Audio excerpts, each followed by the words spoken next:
গাজীপুর জেলা পরিষদের নতুন প্রশাসক হিসেবে নিয়োগ পেয়েছেন জেলা বিএনপির সদস্য সচিব ব্যারিস্টার চৌধুরী ইশরাক আহমদ সিদ্দিকী। মঙ্গলবার ৩১ মার্চ স্থানীয় সরকার, পল্লী উন্নয়ন ও সমবায় মন্ত্রণালয়ে স্থানীয় সরকার বিভাগ থেকে জারি করা এক প্রজ্ঞাপনে এই নিয়োগের ঘোষণা দেয়া হয়।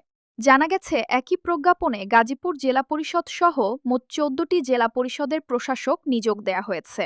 স্থানীয় সরকার বিভাগের উপসচিব খোন্দকার ফরহাদ আহমদ স্বাক্ষরিত প্রজ্ঞাপনে বলা হয়, জেলা পরিষদ সংশোধন অধ্যাদেশ ২০২৪-এ ধারা ৩ দ্বারা জেলা পরিষদ আইন ২০০০-এর ৮২(১) মোতাবেক নিয়োগপ্রাপ্ত ব্যক্তিগণকে পরবর্তী আদেশ না দেওয়া পর্যন্ত পূর্ণকালীন প্রশাসক হিসেবে নিয়োগ দেওয়া হলো।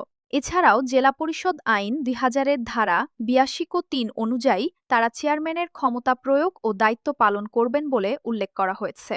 ব্যারিস্টার চৌধুরী ইশরাক আহমদ সিদ্দিকী বিএনপির সাবেক প্রতিমন্ত্রী চৌধুরী তানভীর আহমদ সিদ্দিকীর ছেলে। তার বাড়ি গাজীপুরের কালিয়াকৈর উপজেলায়।